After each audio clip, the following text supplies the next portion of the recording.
Hello and welcome to another episode of The Origin, a media literacy project. My name is Jorge Rosas. And I'm Susan Kinhofer. Last episode, we touched base on the issue of media literacy and the importance it has on our society. That's right, Susan. Our society is plagued with fake news, and we as citizens must be able to process news stories and determine the validity of them before we share them with others. Fake news can be found in multiple media outlets. However, these fake headlines thrive on social media platforms. In these platforms, anyone can add content regardless of the truth, and the misleading information can be shared and spread indefinitely. The Pew Research Center's News and Media Division conducted a study in 2016 finding that 62% of adults receive their news via social media platforms. And that got us wondering, where do you get your news? We now join field reporter Rebecca Childs on location. Hi, I'm Rebecca Childs, and I'm reporting live on location at FSCJ South Campus, where we want to know, where do you get your news? Where do you get your news?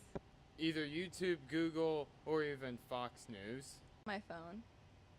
So from the internet or social media? From CNN, Fox News, Euronews, all that. I get updates. I don't really go looking for it. Anything I need to hear usually comes from my parents. The local is more prone to telling the truth than national. My mom usually puts it on like CNN or just anywhere, any news channel she finds. She's just like, hey, there you go. Which news outlets do you trust the most?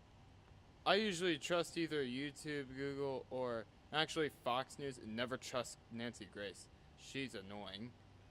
None of them. I always research on all of them. CNN. Okay. And is basically more of truth, is more credible. So. New York Times, Washington Post. Which news outlets do you trust the least? CNN. They've actually had the thing where they've come out and said, hey, we did a fake news. And so that kind of puts them off for me. Probably Fox News. Fox, CNN, the mainstream ones, basically. Fox, I would have to say Fox and MSNBC. They seem like two sides of the same coin. Do you think that fake news exists? Most definitely. Absolutely. Yes, I do. Yes, I really do. There's a lot of news that can make things up and then just put it on and everybody will believe it. No, not in a way that people say. I think it's overblown.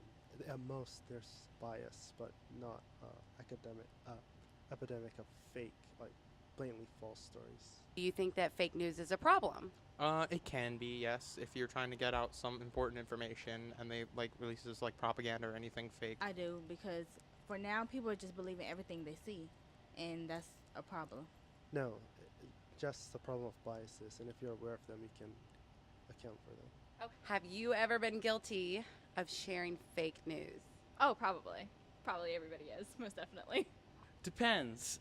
Like big stuff or small stuff? No, no ma'am, I have not. No, I haven't. No, I haven't. Most likely, yeah. Just as we asked people walking by where they get their news from, we also asked you, our Facebook followers, where do you get your news? 46% said that they trusted a source other than the top national news outlets. Which news network do you trust the least for unbiased news? Once again, Fox News reels in at 55%. The third question we asked is we wanted to know, where do you get your news from? This was surprising. 46% of our Facebook followers get their news from social media. So out of the people that we polled, there were 70 people in total that did fill out our survey. 94% believed that fake news exists, and that same 94% believed that fake news was a problem in our society. The last question we wanted to know is, have you ever shared fake news? 28.57% of you are not sure if you've shared fake news or not. Once again, my name is Rebecca Childs. Back to you in the studio. Thank you, Rebecca. As you can see, the way we receive our news varies from person to person. Some people trust certain outlets, while others think those same outlets to be untrustworthy. Regardless of where you get your news, it is your responsibility as the viewer to take steps into researching the source of the headline before you share it with others.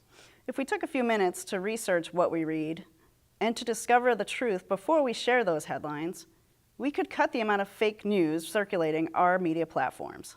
That's right, Susan. We at The Origin implore you to take a stand against fake news. The Pew Research Center found that 23% of adults have shared fake news online, even if it was unintentional. If you do not know the source of the news, or if you are unsure if the headline is in fact true, do a little research on your own, or just don't share it with others. It's that simple. Once again, I'm Susan Kinhofer. And I'm Jorge Rosas. Don't forget to follow us on Facebook and on Twitter at Origin@FSCJ. See you next time on The Origin, a media literacy project. Thank you and have a good day.